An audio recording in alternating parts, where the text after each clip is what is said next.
Olá, bem-vindos a mais uma análise aprofundada aqui no nosso espaço.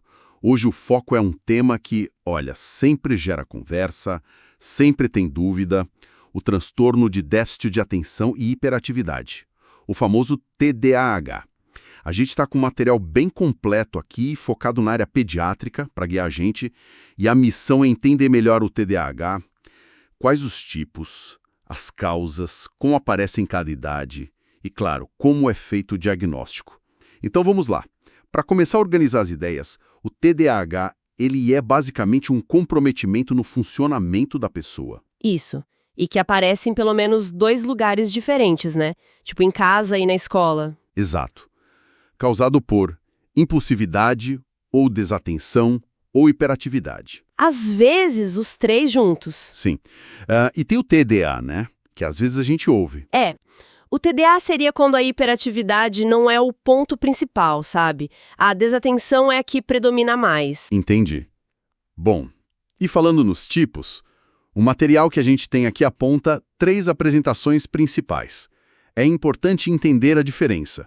Tem o tipo combinado, Que é o mais comum, segundo as fontes.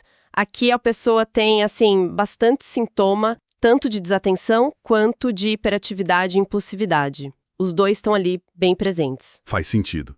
Aí depois vem o tipo predominantemente desatento. Esse é o segundo mais comum. O nome já entrega, né? A questão central é a dificuldade de manter o foco, de se organizar. Aquela pessoa que parece meio no mundo da lua. Exatamente. Esquece as coisas, se distrai fácil, mas não é necessariamente aquela agitação física toda, sabe? Certo. E por último tem o predominantemente hiperativo e impulsivo. Esse já é menos comum. Aqui o que pega mais é a agitação mesmo, a impulsividade, dificuldade de esperar a vez, falar sem parar. A tensão pode até ter alguma questão, mas não é o foco principal. Isso. E essa apresentação parece que a gente nota mais em crianças menores, tipo na pré-escola. Falando em causas, o material deixa claro que não é uma coisa só, né? É complexo. Nossa, muito complexo, não tem um fator único. O que chama muito atenção, e está bem destacado aqui, é a predisposição genética. É forte. E tem aquela questão de meninos e meninas, né? Sim, os dados mostram que meninos ainda recebem mais o diagnóstico. Se é biológico ou como os sintomas aparecem e são vistos socialmente, ainda se discute muito. E a questão familiar, pais com TDAH. Impactante, né? Se o pai ou a mãe tem TDAH, a chance da criança ter também é de uns 25%. É um salto bem grande comparado com a população geral. Mostra bem o peso da herança genética. Os estudos com gêmeos também apontam para isso, certo? Com certeza. Gêmeos idênticos, os monozigóticos, que têm o DNA praticamente igual, a concordância para TDAH é altíssima. Varia de 55% até uns 90%. Nossa, é muito alto. Muito. É uma prova bem forte da genética. E o material ainda cita a ligação com algumas síndromes genéticas, como Klinefelter, Turner, X-frágil, que aumentam o risco, reforça essa base biológica. Mas não é só gene, né? O ambiente entra forte na história também. Sem dúvida. A genética dá a base, a predisposição, mas o ambiente parece que modula, sabe? Como isso vai se manifestar. As fontes falam, por exemplo, de uma ligação com condições socioeconômicas mais baixas, não que pobreza cause TDAH, óbvio, mas fatores ligados a isso. Estresse, talvez menos acesso a cuidado, podem influenciar. Entendi. Que outros fatores ambientais o material cita? Olha, cita também ter pais com outros transtornos mentais, o que pode ser genético ou ambiental. Crianças que passaram por adoção ou viveram em abrigos, sugerindo o peso de experiências difíceis. E também coisas como baixo peso ao nascer, prematuridade, até lesão cerebral adquirida depois. É uma mistura complexa mesmo. Quebra-cabeça todo. E como esse quebra-cabeça todo se mostra no dia a dia? Muda com a idade, né? Muda bastante. As manifestações evoluem. Os pequenininhos, pré-escolares, a hiperatividade física costuma gritar mais alto. Aquela criança que não para. Isso. Não para quieta, mexe em tudo, sobe nas coisas. Impulsividade também. Não espera a vez, interrompe. Podem ser pouco flexíveis, reagir mal a mudanças e às vezes a frustração vira agressividade com os colegas. É puxado para os pais. Imagino. E quando vão para a escola, ensino fundamental. Aí a coisa muda de figura. A escola exige mais, né? Ficar sentado, prestar atenção, seguir regra. Aí começam a aparecer mais as dificuldades de atenção, não foca na aula, se perde nas tarefas, esquece material, a organização vira um problemão.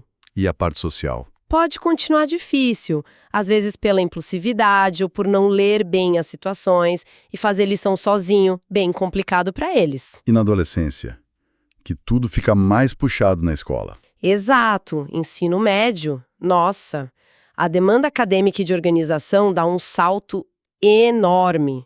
Aulas mais longas, matérias complexas, planejamento para prova, trabalho. Para o adolescente com TDAH, se não tiver um apoio, pode ser bem sofrido. Atenção, memória, planejar, organizar, gerenciar o tempo, as funções executivas são muito exigidas. Aí podem surgir problemas sérios de aprendizado e a autoestima vai lá para baixo. Faz todo sentido. Essas demandas da escola realmente podem jogar uma luz nesses desafios. Organização, foco, volume de estudo, fica tudo mais crítico. E falando nisso, em se preparar bem para esses desafios acadêmicos, para quem é estudante e está buscando um jeito de organizar melhor os estudos, especialmente se foco e organização são um ponto de atenção, vale a pena dar uma olhada em ferramentas de apoio. Uma dica é o medicobe.com.br. Entrando lá no site ou baixando o app, tem um banco de questões imenso, sabe? Com provas antigas, questões comentadas, resumos, aulas, flashcards. Pode ser uma mão na roda para estruturar o estudo, para revisar onde quiser, ajuda a organizar essa parte. Ferramentas assim podem dar um suporte importante mesmo para organizar o aprendizado. Mas voltando aqui para o nosso fio da meada. Depois de ver esses sinais todos, como é que se bate o martelo? É TDAH? O diagnóstico parece ser bem delicado. Extremamente delicado, essa é a questão-chave. Como saber se é TDAH mesmo ou outra coisa? Ou só o jeito da pessoa ser? O diagnóstico não é um exame de sangue nem de imagem, é clínico. Precisa de uma avaliação, muito cuidadosa, muito completa. E o que tem nessa avaliação? Tem que juntar informação de todo lado. Pais, professores, da própria criança ou adolescente. Um histórico bem detalhado do desenvolvimento, do comportamento em vários lugares, da saúde em geral. Exame físico e neurológico também é importante, para ver se não tem outra causa médica. E o principal, fazer o diagnóstico diferencial. Que é checar se não é outra coisa que parece TDAH, certo? Exatamente. Descartar outras condições ou ver se elas existem junto com o TDAH, porque isso muda tudo, o tratamento, o manejo. As fontes citam vários exemplos importantes. Ansiedade, depressão, podem dar falta de concentração, inquietude, problemas de sono, clássico. Criança com apneia do sono, por exemplo, fica sonolenta, irritada, desatenta de dia, parece TDAH. Aí você trata o sono, tira a amígdala, por exemplo, e melhora muito. Faz muito sentido. Que mais entra nessa lista de parece, mas não é?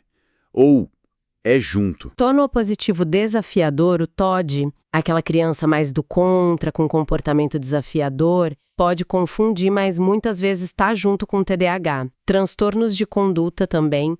E, super importante, os transtornos de aprendizagem, dislexia, descalculia. A criança não vai bem na escola, fica frustrada, desatenta, mas a raiz do problema é outra. Tem que separar o joio do trigo. E para ajudar nessa separação toda, tem um guia, né? O tal do DSM-5. Isso, DSM-5, é o Manual Diagnóstico e Estatístico de Transtornos Mentais. Ele dá critérios bem definidos. Não é uma receita, mas ajuda a organizar o raciocínio clínico. Para o TDAH, ele lista sintomas de desatenção e de hiperatividade e impulsividade. E como funciona? Tem que ter todos os sintomas da lista? Não todos. Tem um número mínimo. Para desatenção, por exemplo, a regra geral é ter 6 ou mais sintomas da lista. Isso para crianças e adolescentes até 16 anos.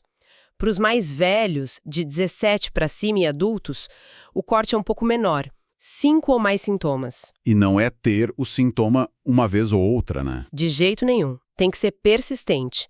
Pelo menos por 6 meses direto. E, o ponto-chave, tem que ser algo que não combina com a idade da pessoa e que atrapalha de verdade a vida dela. Seja social, na escola, no trabalho, não é qualquer distraçãozinha. Pode dar uns exemplos desses sintomas de desatenção, só para a gente ter uma ideia? Claro! O DSM lista, por exemplo, errar por descuido, não prestar atenção em detalhes, dificuldade de manter o foco em tarefas, aulas, conversas longas, parecer que não está ouvindo quando falam direto com a pessoa, dificuldade de seguir instrução, não terminar a tarefa, sabe? Começa, mas se distrai e larga. Aquela dificuldade de se organizar entra aí também. Com certeza. Dificuldade em organizar tarefas e atividades é um sintoma importante. Também evitar tarefas que exigem esforço mental prolongado, perder coisas material escolar, chave, óculos, se distrair fácil com qualquer coisinha externa, esquecer de coisas do dia a dia, tipo tarefa ou retornar uma ligação, é um padrão que causa prejuízo mesmo. Ok, entendi bem o padrão da desatenção. E para hiperatividade e impulsividade, a lógica é a mesma. Exatamente a mesma lógica. Também precisa de 6 ou mais sintomas para os mais novos, até 16, ou 5 ou mais para os de 17 para cima e adultos. E, de novo, persistente por 6 meses e atrapalhando a vida. E os exemplos aqui são mais ligados à agitação e à falta de filtro, digamos assim. Isso. A lista inclui ficar mexendo mãos ou pés, se remexendo na cadeira, levantar quando era para ficar sentado, correr ou escalar em hora errada. Em adolescentes e adultos, isso pode ser mais uma sensação interna de não conseguir ficar parado, sabe? Uma inquietude. Também ser incapaz de brincar ou fazer atividades de lazer de forma calma. A famosa criança ligada no 220. É um jeito popular de descrever que cabem alguns sintomas, tipo estar sempre a mil, ligado no motor.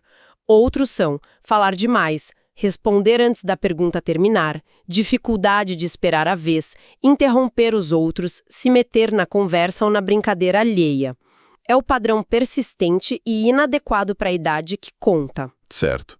Então, se a gente juntar tudo isso que a gente viu no material, o que fica? Que o TDAH é bem mais complexo do que a gente imagina, né? Muito mais, não é só ser agitado ou ser distraído. A gente viu que tem tipos diferentes, que tem uma mistura de genética forte com o ambiente, que muda com a idade e, talvez o mais crucial, o diagnóstico precisa ser muito bem feito, seguindo critérios como os do DSM-5, mas olhando o todo, descartando outras coisas. E por que essa avaliação cuidadosa é tão vital? Porque o impacto do TDAH pode ser enorme se não for visto e cuidado, né? Na escola, nas amizades, na autoestima, até nas escolhas da vida adulta, no trabalho, na saúde mental. Entender cada caso permite dar o suporte certo, seja na escola, com terapia ou até com medicação, se for o caso. É olhar para a pessoa por trás do rótulo. Isso faz pensar também no contexto em que esses comportamentos acontecem, como são vistos. E aí entra uma reflexão final interessante que o material permite a gente fazer. Os critérios tentam ser objetivos, mas o que é inadequado ou o que atrapalha? Isso pode ter um filtro cultural, né? Pensa só, o nível de atenção esperado numa sala de aula aqui no Brasil pode ser diferente do Japão. O quanto se tolera uma criança agitada pode variar entre famílias, culturas. Será que essas diferenças culturais, essas expectativas sociais pelo mundo não acabam influenciando como o TDAH é visto, diagnosticado e até tratado em cada lugar? É mais uma camada de complexidade para a gente pensar. Ótima reflexão para a gente fechar nossa análise de hoje. Passamos por muitos pontos do TDAH, da definição aos critérios, causas, manifestações. Espero que essa exploração tenha sido útil para clarear as ideias. Obrigado pela companhia e até a próxima!